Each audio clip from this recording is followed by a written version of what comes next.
There's two things I hate about this whole Ben Affleck being Batman and the internet outrage about it.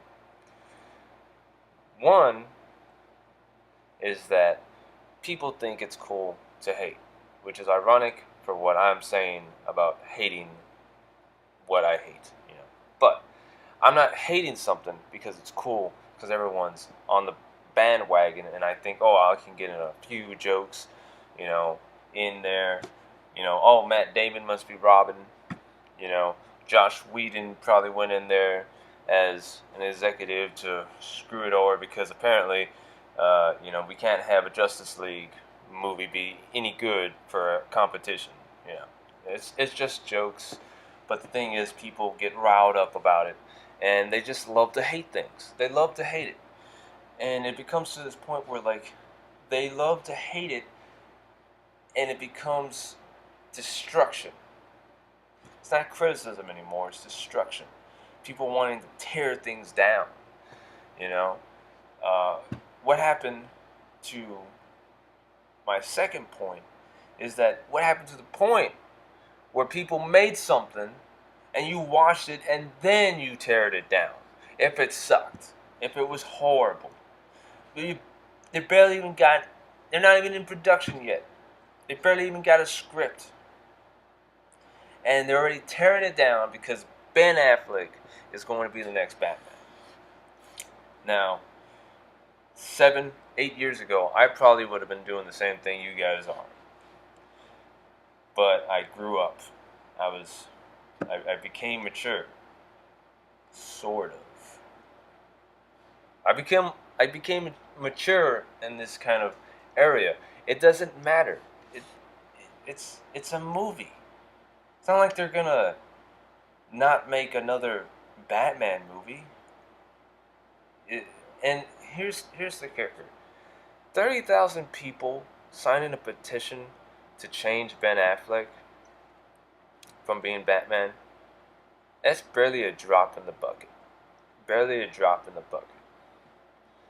You want to talk about video games? A lot of hardcore gamers hate Call of Duty, but it keeps getting made. It keeps selling blockbusters. You know why? Because there's a lot more people than you.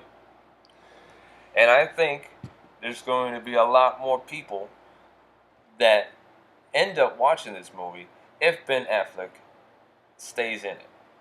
If Warner Brothers says, you know what, screw you, we're going to keep going with it. We did it with Michael Keaton, we're going to do it with this. And people are going to be like, oh, the new Batman, Superman movie's out. Let's go watch it. And they go watch it, and it makes money, and you're the one looking like a dumbass. Because what if it happens to be good, or it sucks, doesn't matter, it's still going to make money. Now, I cannot predict films anymore, because you can make a good film like John Carter, and it just bombs. And it's not because it's a bad movie, I don't know. Even Scott Pilgrim bombed, you know. I can't tell with these movies anymore. Uh, it's intriguing to watch the box office numbers and see what's going on. If you see, I don't remember. It was like 3, 4 weeks ago. I forgot what it was. Uh, I think Despicable Me 2 beat the shit out of whatever the hell was out there. And I mean, I love Despicable Me, but like you see right there, there's more kids than you. So more kids are gonna go want to watch, Batman versus Superman. So that's two superheroes. They're like, oh, that's two superheroes. Let's go watch it, mom. And they'll go watch it. And there's the money. You're really just a drop in the bucket when it comes to this. And I'm not saying that your opinions don't matter. My opinions don't really matter as well, but I'm trying to make a sound argument. And the idea is this. When you try to create something, it's so easy for other people to destroy it, who never created anything of their own. Imagine you trying to create your own film, and everyone's just tearing it down, not giving you a chance. That's what's going on nowadays. I relish the idea that someday maybe I'll become, a famous writer, film director, you know, and these so-called fans come up to me and tell me what I should be doing, what my character should be doing. This is what they should be doing. As my fan fiction, I write. Oh, you write fan fiction. You don't like to make up your own characters, your own stories. You like to just take what everyone else has done and just roll with it. Yeah. There's nothing wrong with fan fiction. I mean, if you're writing, at least you're writing. But it's, you know, come on. It's like playing Rock Band and Guitar Hero. At some point, pick up a real fucking instrument. Spend real time on an instrument. Maybe you'll contribute something to life.